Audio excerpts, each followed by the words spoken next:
Like I mentioned in the investment video like a week or two ago, there is a Patreon level where for $100 we will make you a video. And this is another one that came to me asking for some direction or life advice or what have you. And I'm going to keep him anonymous. He gave me a lot of details about what led up to this, but he wants to know how to break up with his girlfriend. He's been dating her for 2.5 years. He at one time cared very deeply for her, but they went off to separate colleges. And I mean, this is a common tale, right? He's done. He doesn't want to hurt her. He's not mad at her. He just doesn't know why he's with her anymore. And he wants to know how to break up, or how to break up and not be a jerk about it. So I have some notes for me if you see me dodging to the side. But this is how you should break up with someone whom you respect, and you want to do it right and not be a jerk about the thing. So he's going to visit her. They are semi-separated by hours-ish. Do it right away. If you had intentions to spend the entire weekend with her or whatever, don't wait till you're leaving on Sunday or whatever to handle that. Go there, and upon seeing her early on, let her know. It would be lame to give this like false relationship a go the entire time, and then at the very end spring it on her that it was all just a plan, all just a ruse, and as you're headed home, by the way, we're done. So that's a thing. Do it in person. Second tip. That's a big deal. You don't want to be texting it in. In rare cases, maybe you could phone it in, but if you can, you do it in person. Like a man, I want to say. Not that women don't do things in person, but have some bravery about the way that you break up with her. That's another one of my tips. Rip it off like a Band-Aid. So one of the cruelest things you can do, right? My assumption is that she still wants to be with you and you don't want to be with her, is to give her false hope. Don't tell her you want to take a break. Tell her you want to break up. Don't tell her like you've been thinking that maybe we should see other people, and act like you're going to still be halfway in a relationship with her. Rip it off like a Band-Aid. Tell her you want to break up and that your decision is final.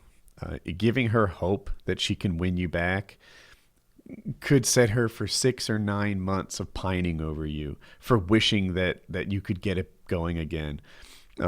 It's an act of cruelty. What you think might be nice is not. Nice is to let her go. Cruel is to have her wishing she was back with you. So if you care for her at all, then let her free. That's what you need to be doing with this thing. And definitely don't be pumping your ego with this girl that still wishes she was with you while you're wishing you were with someone else. That's awful and mean, and it's not who you want to be a grown up at this thing. Don't blame her. That's another part of this on how to do this right. I'm going to read these again at the end. I will.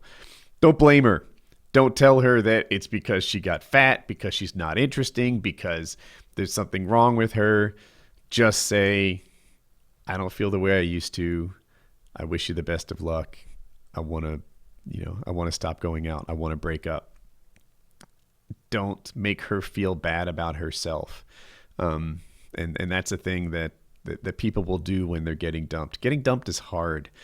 Most of the time relationships break up. It's not mutual. Even if they say it's mutual, one person accepted and the other person initiated. That's typically how this goes down. And she is very much getting dumped by you. Even if she's kind of wondering if it's the right thing, maybe too, when you go and say, I'm dumping you, which isn't how you should say it exactly, but when you go and say, I want to break up, I'm not the guy I used to be, then, even if she was harboring little thoughts about this too, you broke up with her.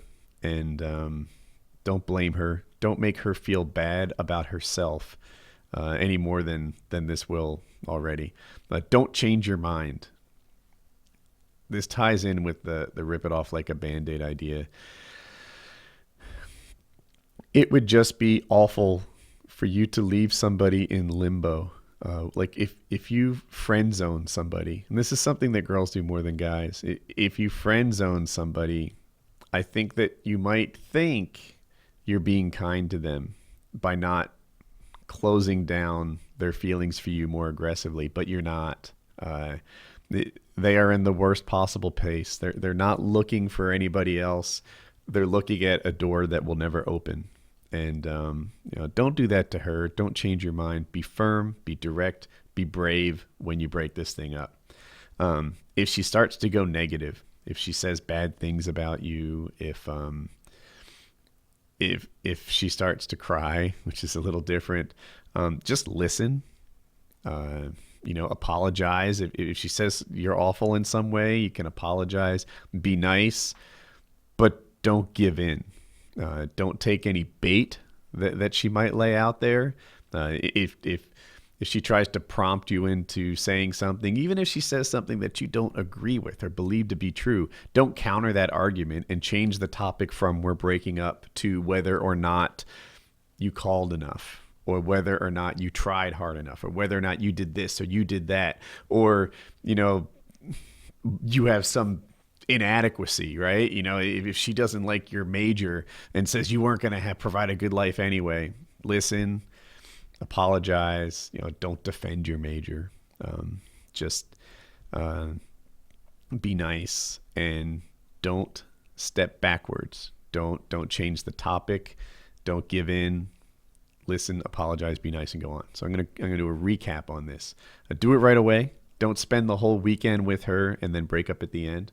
Do it in person.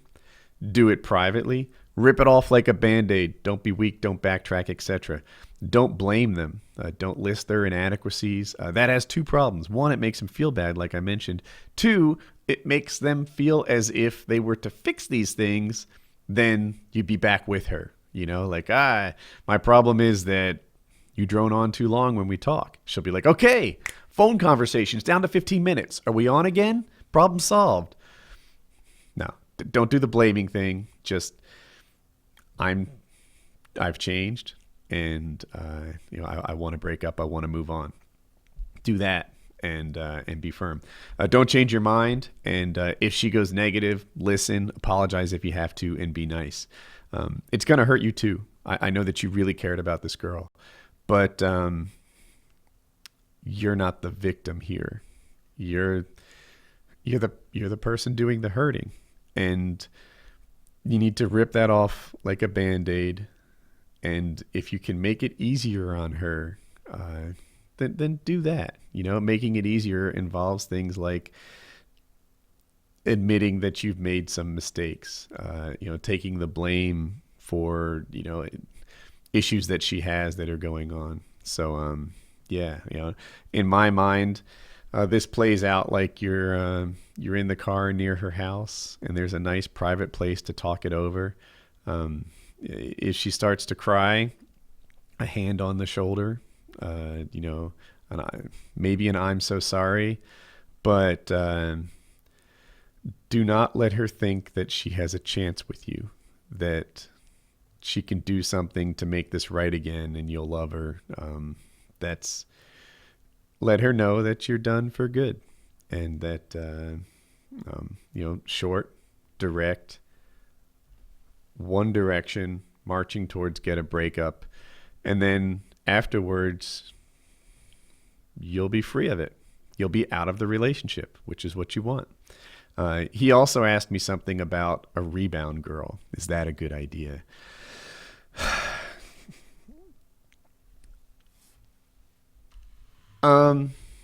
Maybe. See, love starts as this infatuation. This person is the coolest. This person is the greatest. One of the things I liked about my wife when I first met her is she wore a guy's watch, right? You might think that's stupid, but it had this leather band and it was kind of guy-like. And I don't know. I just thought it was the coolest thing. I remember a friend of mine really liked a girl, and then She came to school with like little bits of paint in her hair because she had been helping her parents around the house. They were painting a room, use the roller, it like splickers and splatters, and she got paint in her hair. And he's like, oh my God, she's the coolest girl in the world. She helps paint a room. At first, everything is amazing about this person. Over time, that infatuation gets replaced with deeper feelings of trust and love and same team. That's why, like, when people say like, oh, she's great for you, you have these activities in common. Activities in common are never what I value. It's like a group joint sense of morality, of value systems, and that stuff. When you line up on the value systems, then all the other stuff, like how you parent, what you spend money on, where you vacation, the way that you work with other people in your world, are you guys sort of tight and you don't really talk to neighbors, or you're all about the village? The way that you guys are wired, to me, is way more important than like, okay, a lot of people just love girls that love video games. That would be a really important feature to them. Oh my God, if I had a girlfriend that liked video games like me, that would be the most incredible thing. A girl that likes video games would not be a top priority to me. I would much rather have a girl who feels the same way about stuff that I do. And, that is more of a foundation for a deeper, lasting, like happy marriage, as opposed to a gaming buddy. You can get gaming buddies anywhere. But whether or not you guys agree on all the big issues that will happen to a couple as they go through life together, that's a different thing. So you asked about, is a rebound girl good? Well, shit, maybe I'm wired differently. But to me, the dating process was always kind of like trying on a person and seeing if you fit together. Not physically. Everybody fits, right? But more emotionally and like spiritually, or like just whether you two are spirits designed to be paired. And if he's looking for a friends with benefits situation, I guess if that's what you're looking for, it sounds pretty awesome on one level, provided it doesn't like close the door for something on a more permanent level. You're a freshman in college. In my opinion, you're going to have an awesome opportunity to find a wife for the next 4 years. And then after that, the opportunities are slimmer. Totally possible, but harder. And so should you go straight to your friends with benefits possibility? I don't know if I can answer that for you. I think that it's, I think you know the answer to that better than I do. But if it were young me, I feel like I didn't have sex with a lot of people, but it was mostly because they wouldn't have sex with me.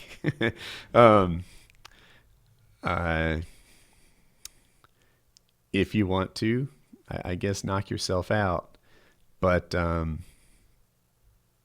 what I'd be looking for is someone who you bonded with and who supported you and who made you better than you are, and not just a buddy. But what you're looking for is on you. You'll know better than me.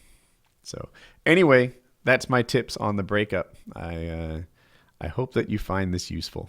Maybe watch the first half of it again, and yeah, he. I want to throw in one more thing.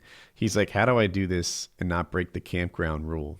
The campground rule is something I borrowed from Dan Savage is his name. He does a podcast, and it's that you leave it as good or better than you found it. And that's how he feels about the people that you date. Don't just break them and throw them away and leave the place a mess after you're gone. You don't have to fix everyone you date. If you date someone and you realize they're a bipolar mess that you don't want to spend the rest of your life with, just make sure that you haven't ruined them on the way out. And to me, this guy is absolutely not violating the campground rule. You're not obligated to stay with someone for the rest of their life because they still want to be with you. Just be nice and don't leave them wishing they were still with you. Leave them knowing that it's over, and then she'll be able to get on with the rest of her life. And that's what you're going for. So I hope you enjoyed the video.